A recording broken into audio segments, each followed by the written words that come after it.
On ne présente pas Didier Codorniou à Béziers, bien entendu. tout, le, tout le monde le connaîtra, même au niveau de la France, c'est une autorité du rugby, mais c'est aussi un homme politique. Il est maire de Gruissant, rappelons-le, et vice-président de la région. Oui, je suis en charge de l'économie littorale, maritime et aéroportuaire. D'où votre présence ici aujourd'hui à Avène pour l'inauguration de cet hôtel de 60 chambres qui va accueillir plus de 3000 patients. Oui, tout à fait. Alors, à deux titres. Le premier, je suis très ami avec Pierre-Yves Revol. En fait, quand j'ai joué au Stade Toulousain, je le rencontrais souvent. Et en fait, régulièrement, donc, on se voit, on se fréquente. Et bien sûr aussi par rapport au ministre, donc Jean-Michel Baillet, où je savais qu'il venait aujourd'hui à Veynes. Et comme j'étais avec lui hier et avant-hier à Paris, je lui ai dit, Monsieur le ministre, je serai à tes côtés. Voilà, donc c'est... Et puis bien sûr aussi par rapport à la région, où Carole Delga donc, m'a demandé de regarder avec les établissements Fabre comment il peut y avoir des connexions avec les ports, notamment avec le port de Sète, donc, où nous allons réfléchir ensemble sur donc, du trafic lié aux activités de Pierre Fabre. Donc c'est pour ça que je suis venu à plusieurs titres ici. Avène, Pierre Fabre bien sûr, Didier Codorniou, la région, Pierre-Yves Revol, Jean-Michel Baillet, la boucle est bouclée.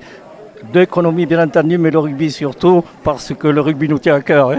Oui, le rugby nous porte. Et puis toutes les interventions et même l'intervention de la présidente de Carole Delga, c'était des interventions avec beaucoup de chaleur, beaucoup de fraternité, à l'image de Pierre Fabre, grand humaniste, et qui a pu démontrer que dans des endroits même reculés, on pouvait investir plus de 150 millions d'euros et créer donc autant d'emplois sur un bassin de vie. Donc c'est tout simplement que à travers cette marque Pierre Fabre, à travers aussi les valeurs, les fondamentaux, qu'on peut souvent parler du rugby, mais je pense qu'on peut aussi faire un peu le similaire un peu avec les établissements Fabre, où on est sur l'esprit d'équipe, dont on défend le clocher, et puis donc on a l'ADN donc, qui est extrêmement marqué. Voilà, moi ce que je retiendrai d'aujourd'hui, c'est que c'est une belle histoire, c'est une belle passion, c'est un magnifique établissement. Il va y avoir énormément de curistes qui vont venir ici, qui vont faire la promotion de notre grand territoire, bien sûr, de ce magnifique département, comme le disait Kléber Mesquida. Je ne sais pas si c'est le plus beau de l'ensemble des 13 départements, mais pour vous, c'est oui, non, mais bien sûr.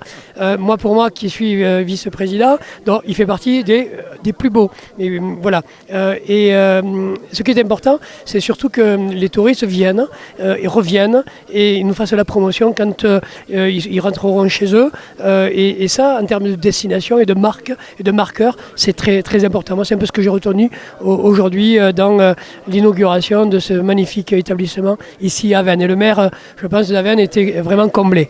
Alors on finira par une anecdote, si vous le permettiez, Didier. Jean-Michel Baillet vous a taquiné. Dimanche, c'est Castres, bien entendu, contre Montpellier. Alors, il n'a pas vous posé la question, moi je vous la pose, vous serez supporter de...